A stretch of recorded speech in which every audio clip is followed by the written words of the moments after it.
നോക്കാം. നമുക്ക് നോക്കാം എനിക്ക് വേണ്ട സാധനങ്ങൾ എന്തൊക്കെയാണ്. അതിന് വേണ്ടിയിട്ട് ഞാനിവിടെ 2 കപ്പ് മൈദപ്പൊടി എടുത്തിട്ടുണ്ട്. ഈ മൈദപ്പൊടി നമ്മൾ കുഴച്ചെടുക്കുന്നത് തൈരിലാണ്. അതിന് വേണ്ടിയിട്ട് ഞാനിവിടെ ചെറുതായിട്ട് പുളിച്ച തൈര് എടുത്തിട്ടുണ്ട്. അത് ഈ പൊടി കുഴച്ചെടുക്കാൻ വേണ്ടിയിട്ട് എന്തോരം തൈര് വേണമെന്നുണ്ടെങ്കിൽ അതനുസരിച്ചിട്ട് തൈര് എടുക്കുക. പിന്നെ ഒരു വലിയ കഷ്ണം ഇഞ്ചിയും പച്ചമുളകും കൂടിയിട്ട് ചോപ്പ് ചെയ്തെടുത്തത്. പച്ചമുളക് നമ്മുടെ എരിവിനനുസരിച്ച് ചേർക്കാം. പിന്നെ 1 ടേബിൾ സ്പൂൺ ജീരകം വേണം. പിന്നെ കറിവേപ്പില. പിന്നെ 2 നുള്ള് ബേക്കിംഗ് സോഡ. അപ്പോൾ നമുക്ക് നോക്കാം അതിൻ്റെ മൈസൂർ ബോണ്ട ആക്കാമെന്ന്. നമുക്ക് മൈസൂർ ബോണ്ട ഉണ്ടാക്കാൻ വേണ്ടിയിട്ട് പൊടി കുഴച്ചെടുക്കുക. അതിന് വേണ്ടിയിട്ട് കുറച്ച് വലിയൊരു പാത്രം എടുക്കുക. ഇതിലേക്ക് നമുക്ക് ഏറ്റവും ആദ്യം മൈദപ്പൊടി ചേർക്കാം, പച്ചമുളക് ചേർക്കാം, ഇഞ്ചി ചേർക്കാം, കറിവേപ്പില ചേർക്കാം. കറിവേപ്പില ചേർക്കുമ്പോൾ പതുക്കെ ഒന്ന് ചെറുതാക്കിയിട്ട് ചേർക്കാം.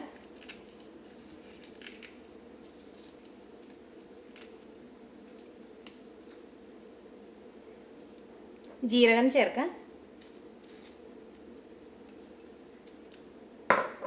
ഇതിലേക്ക് ആവശ്യത്തിന് ഉപ്പ് ചേർക്കാം. 2 നുള്ള് ബേക്കിംഗ് സോഡ ചേർക്കാം.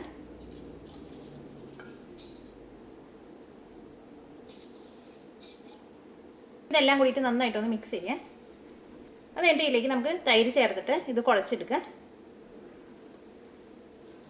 ഇതിലേക്ക് ഇത് കുഴച്ചെടുക്കാൻ ആവശ്യത്തിന് തൈര് ചേർക്കാം.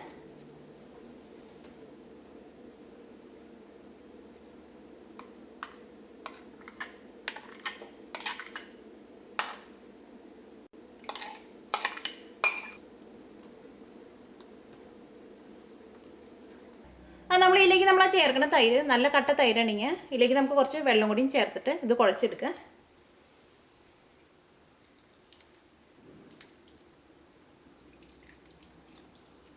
ഇപ്പോൾ മാവ് നമ്മൾ കുഴച്ചെടുത്തിട്ടുണ്ട്. ഈ മാവ് കുഴച്ചെടുത്ത് കഴിഞ്ഞ് കഴിയുമ്പോൾ ഇതേപോലെ ഇരിക്കണം.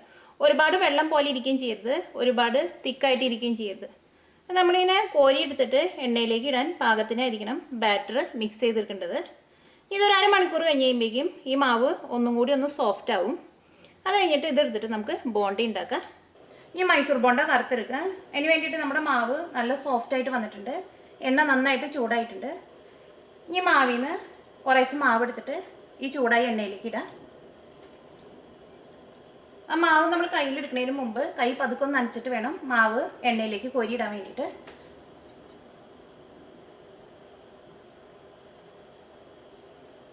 ചെറിയ ചെറിയ ബോളാക്കിയിട്ട് എണ്ണയിലേക്ക് ഇടാം.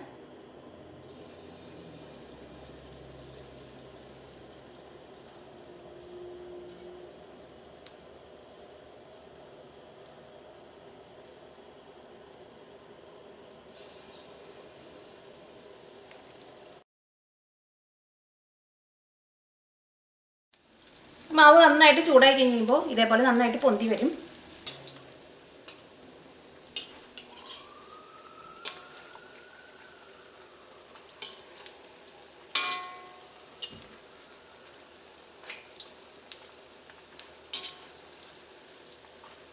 ഇതിലേക്ക് നമ്മൾ ആ മാവ് കോരി ഒഴിക്കുമ്പോൾ തീ നന്നായിട്ട് കൂട്ടി വയ്ക്കുക.